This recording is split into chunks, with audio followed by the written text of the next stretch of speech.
Man, what's good, YouTube? Make sure our boys stay alive 16, man. I'm back with another video, and man, today, man, we got my boy Slay, man. Like, comment, subscribe to him, and we got Raynare, one good villain of High School DxD, man. And I just want to see this video because I watched like 2 minutes of this, so I think this is gonna be like a analysis breakdown of like, basically show how a good villain she was and shit, but.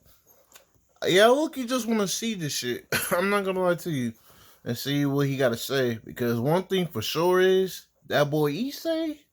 I ain't gonna lie, mentally she fucked him up mentally like forever, bro. Like, I'm not gonna lie to you. It's crazy because I didn't even notice that shit until like season 3, like of the first episode. Fuck. It been a minute. I think he was dreaming. He had a dream about her or some shit, and like when I seen that shit, I was like, damn, he's still traumatized over his experience with her and shit. Since to season 3 is fucking crazy, man. I ain't gonna lie, man, that shit crazy. Even with the Juggernaut driving shit, all he could think about was her and shit. It's just like, damn. I didn't know he was really traumatized that fucking bad by this girl, bro, on some real shit. And it's funny how in like in season 4 how they call him an idiot and shit and oblivious. But the thing is, Issei is not even oblivious of what they trying to do. Like, he's not oblivious. Like, what the fuck? He's just really traumatized by Raynare, which is fucked up. It's crazy how she fucked him up that bad. I'm not gonna lie to you. But anyway, man, like, comment, subscribe, man. Hope y'all enjoyed this video, man. And let's get straight to it, though. She was my very first girlfriend, and she just killed me. And she killed Hasia. She lied to me. She accused me. And in the end, Yeah, this is season 4. Yeah, this is season 4. Yeah. I truly hated that bitch, and I'm actually afraid of something like that happening again. One good villain. That's what today's topic is about. High School DxD's one good villain. There are dozens of villains. She fucked that nigga up so bad to the point he doesn't want to get close to Rias or like the other girls, bruh. Because every time he gets close to them, he thinks of her. Like, just how like he went to the Juggernaut Drive shit, and how Asia died, like, which was like what, her 3rd time dying or her 4th time dying. All he could think about was her. That shit crazy, man. High School DxD. Some of them are good, some of them are bad, some of them are interesting, some of them are dull. But out of all of the villains in the series, none of them come close to the impact or importance that Raynare has, especially on our main character, Issei. During the duration of High School DxD, Issei is constantly battling himself. He's constantly going through an internal struggle, a combination of self-doubt, anxiety, and fear. Fear of losing, fear of loving, fear of rejection, all caused by one person, Raynare. High School DxD's one good villain. But before we get into this Raynare character analysis, I gotta give a big shout out to the Jonkler. This dude sent me $5 just so I could see this video request. So of course I had to come through. So thank you. It's crazy because sometimes you can really think about that shit. Like, don't get it twisted. This is anime and shit. You feel me? You know what I'm saying? We know the difference. You know what I'm saying? Those who are out there, you should know. You feel me? But I ain't gonna lie. On some deep down real shit, could be actually like relatable in real life.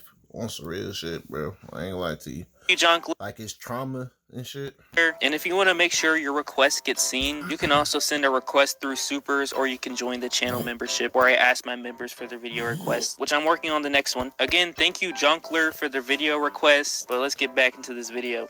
Before I get into the effects Raynare had on Issei, I have to talk about Raynare's initial appearance and Issei's character, and how these two things go together. So this is basically just a prequel to the Issei character essay I'm making, but on the surface, spoilers, Raynare's initial appearance doesn't really seem like anything special, but there actually is more there than even I originally thought. Issei Hyodo, the protagonist of Highschool DxD, a complete degenerate with only 2 friends, a pervert that everyone in his school hates, a loser that no girl would ever want to be with. Despite being so hated, Issei only really wants one thing when we're first introduced to him, and that's a girlfriend. It's brought up multiple times in the first episode that Issei just really wants a girlfriend. I mean, one of the first lines in the series is Issei and his friends complaining that That's why I don't understand why people call him oblivious, stupid, not fucking like seeing the hints. Like he sees the hints. Like this is what he been waiting for forever. Is to bang a girl. For real shit. Like what the fuck?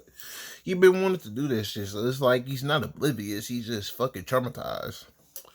It's crazy how, but I don't blame people because I didn't even notice that shit until like season 3 for real. Like when he had that dream and shit, I'm like, damn, he's still traumatized about this bitch. That shit crazy. they don't have a girlfriend yet. So this really means something to him. This is like his main goal. This is the first goal we see Issei have. So when a random girl that he's never seen asks him out, of course he accepts. I mean, this is a dream come true for him. He got a girlfriend, and she asked him out. He finally did it. He's living his best life now, flexing on his friends, going out on dates. He's legitimately happy. She killed him without any hesitation. This is the start of Raynare's impact and control over Issei. Issei wanted a girlfriend more than anything, and she killed him. But Raynare didn't just kill Issei, she led him on. She made him feel like he had just accomplished the one thing he wanted in life. She made him think that he found the girl of his dreams. She made him think that he found love. And that's where this trauma stems from. It comes from her leading him on and then burning him. But you already knew that. After Issei's revived and taken in by Rias, his life is completely flipped upside down. Now all of a sudden he has powers and he's hanging around the most popular girls in school. He's even talking to girls outside of his school like Asya. He's able to make a new friend in Asya who he grows closer to day by day. His life is finally starting to look up. Until she shows up again. Again, out of nowhere, she pops up. She pops up and then takes Asya from him. The one girl that would give him any positive attention. The one girl that doesn't look at him with disgust. She took her. But she doesn't just take Asya, she kills her. She takes away one of Issei's best friends. She does it right in front of him. And then she mocks Issei while he's holding Asya's half-dead body. This is the scene where we find out who Raynare really is. This is when we get to see truly how twisted and cruel she is. She has no sympathy for anyone. She doesn't care about anyone but herself. She killed Issei because she was told to, which is understandable, but again, the way she did it, asking him out, meeting his friends, going on a date, making him think she was gonna kiss him, and then killing him while the sun was setting. She planned this out in a way that wouldn't only physically kill Issei. On some psycho shit, bro. For real. On some fucking psychopath shit. For real. On some, like dead ass, bro. Sociopath. For real. But would also put him in mental hell, eternally reliving that moment where she killed him. And then later on, she kills the only girl that wanted to be friends with him. Raynare burned Issei so many times and in such cruel ways that this was bound to leave mental scars. The scene of Raynare mocking Issei does a really good job at displaying how wicked she is. This is when I would say the Raynare trauma really starts to sink in deeper, because this is when Issei really finds out how his only girlfriend felt about him. She just flat out says that she was messing with him the whole time and she couldn't wait to kill him. She talks about how bad the date was and how boring of a guy he is. She attacks him at all angles, even talking about him not being able to get laid. The amount of mockery she does towards Issei in this final battle just makes me feel bad for him. Issei eventually just has to leave the room and go somewhere else because he can't handle what she's saying to him. Issei, in a new room with Asya's dead body, begins to talk to God. He prays and begs for God to bring Asya back. He doesn't want anything else in that moment but for his friend to be alive. We see Issei at his lowest point in the entire series right here. He's completely lost. And then she shows up. Again, she pops up to torment Issei while he's at his lowest, mocking him while he's grieving over the death of his friend.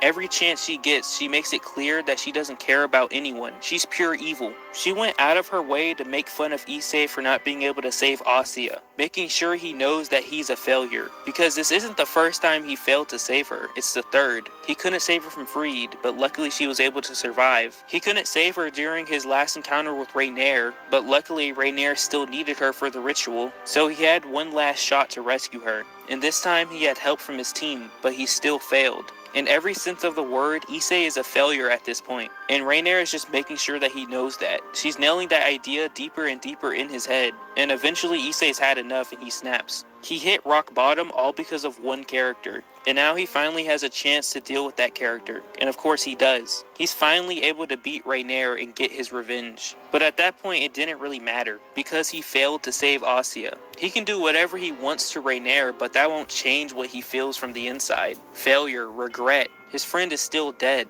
and so is he mentally. In a weird, twisted way, Raynare kind of won. For a few minutes, she was actually able to mentally destroy Issei, and it didn't matter what Issei did to her because Asya is dead. No matter the outcome of that fight, Issei was still gonna be at his lowest point. And of course, while he's at that lowest point, she comes back for one last word. Issei, please! Yuma. Please don't copyright this shit. Please don't do it, bro. For real. I mean, if I really didn't care, would I still be wearing your gift? Please don't tell me you forgot. You bought it for me, don't you remember? No way. Why do you still have that thing? How could I possibly get rid of this? It reminds me of you. This is what I really think did it. This is where the Raynare trauma actually starts. Everything else before that was just the seeds being planted and the roots starting to grow. But this is where we start to actually see life in that Raynare trauma. When she knows she's defeated, she reaches a new low and hits Issei where it really hurts. She becomes Yuma, the only girl to ask Issei out, the girl that was pretending to enjoy the date with him, the girl that started it all. She comes back to try to get some pity points from Issei. It's absolutely diabolical and extremely manipulative. You can literally see the trauma being planted into Issei's mind when he's reflecting on his times with Yuma. Even when Raynare is dead, you can Bro, you can look at that nigga. Yo. Look, bro, I ain't trying to laugh at his face, man. This is fucking anime, bro. Shit. But I ain't gonna lie, bro. Like, look, you can look at that nigga's face, bro. He will not be the same after that, bro. He will not be the same, bro. Like that is. He is not the same after that shit, bro. With him, the girl that started it all. She comes back to try to get some pity points from Issei. It's absolutely diabolical and extremely manipulative. You can literally see the trauma being planted into Issei's mind when he's reflecting on his times with Yuma. Even when Raynare is dead, you can still tell that Issei isn't ever going to recover from this experience. Raynare's dead, Asya gets revived, and everyone goes home. And Issei still hasn't recovered from what Raynare did to him mentally. And that's really all Raynare is. She's just mind games. She's not the strongest, she's not the smartest, yet somehow she had the greatest effect on Issei because of how close she was to him and how she used that to get into his head. Killing him when he least expected it, and then mocking him at every chance she got, even when she knew she was about to die. Even during their first fight, she made fun of his sacred gear. A sacred gear, one of the most powerful weapons in the series. She made fun of his. Of course, she thought it was just a twice critical that doubles your power and not the boosted gear that doubles your power every 10 seconds, but she was still able to make him feel like his power wasn't enough.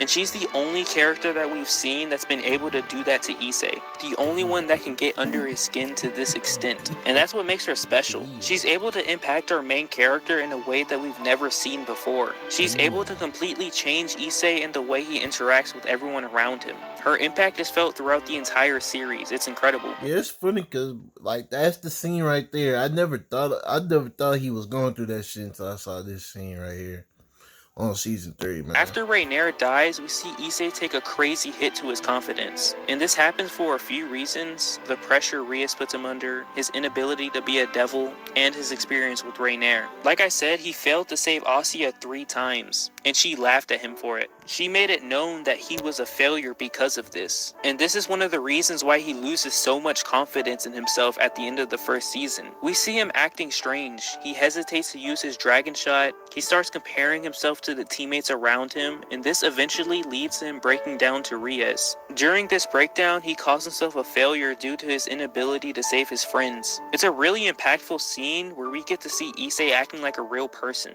We get to see that he has his own mental problems to deal with, and these these problems were in part caused because of Raynare. Rias has to cheer him up and show him that he has the potential, and he just needs to believe in himself. But that's something he couldn't do because of Raynare. And this is why I love the first season so much. We get to see this vulnerable side of Issei, and you kind of start to miss it as the series continues. And we don't get to fully see it again until season 4, which is where we see the biggest effect Raynare had on Issei. Raynare was one of the causes of Issei's lack of confidence, but she wasn't the only cause for that problem. But when it comes to Issei and how he interacts with the people around him, that was all caused by Raynare. Because now Issei can... I ain't gonna lie, bro. Season 1 will always be goated to me. I ain't gonna lie. That's damn near my favorite season, for real.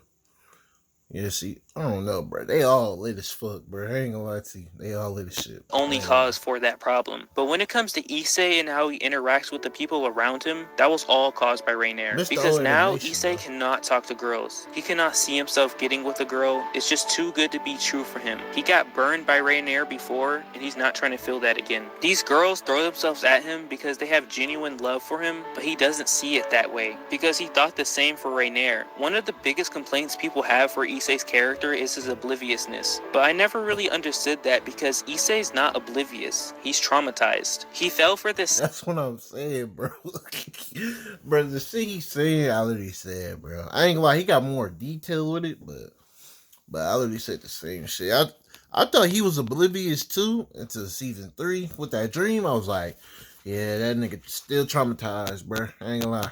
Thought the same for Raynare. One of the biggest complaints people have for Issei's character is his obliviousness, but I never really understood that because Issei's not oblivious. He's traumatized. He fell for the same thing with Raynare, so it makes sense why he would be weary about it with these other girls. I do get where the frustration is, but it's literally spelled out for you in season 4 when Issei breaks down to the girls. The girls finally confront him about his hesitation when it comes to their advances, and we finally get to see a vulnerable Issei. We get to see really just how traumatized he was from this experience with Raynare. This scene is beautiful because as a viewer, you're constantly questioning why Issei doesn't make a move on one of the girls. He's constantly screaming about how much he wants a harem and how much he wants a girlfriend, but when there's one right in front of him, he doesn't do anything. It makes no sense until you get to this episode in season 4 where he reveals his trauma. Then it makes even more sense when you look back at the signs and earlier points of the series. The most obvious one is the dream sequence in season 3.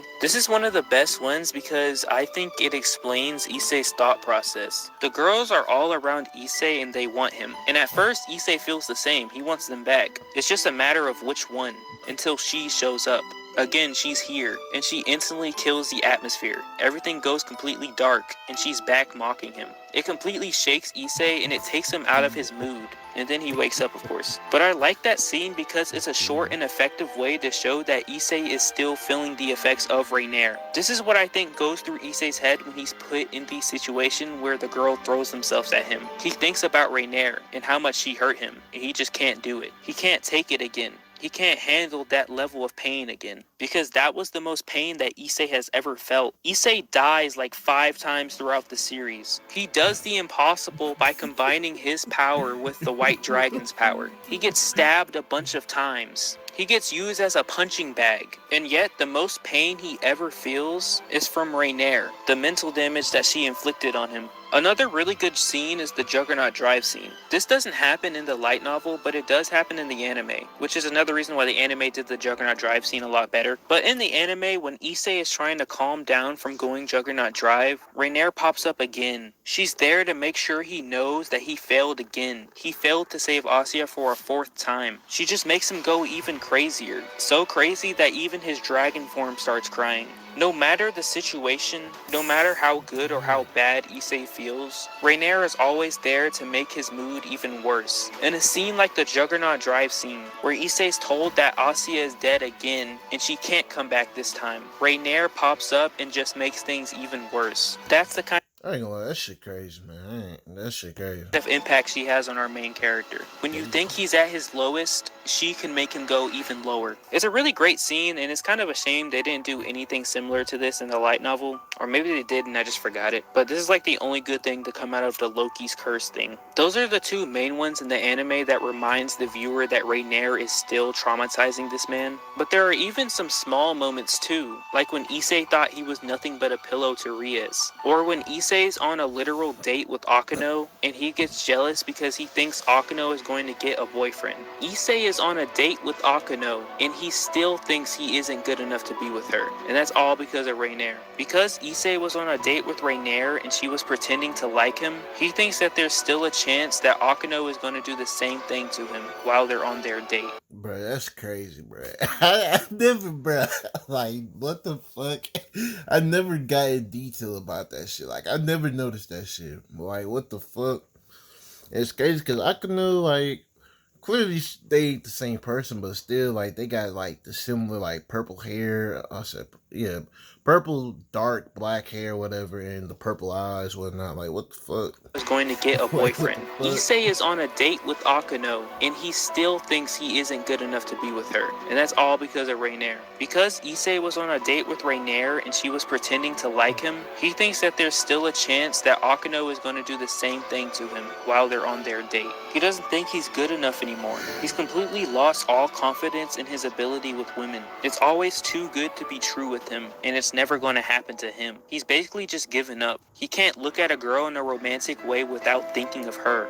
She's forever cemented herself in his mind. Before Issei met Raynare, you could tell that he had a lot more confidence with girls. He was a lot more forward with Raynare than he was with every other girl in the series. The whole time on the date, he wasn't thinking about how he wasn't good enough. He was thinking about what they were going to do next. He didn't question. I did not recognize that shit, bro. What the fuck?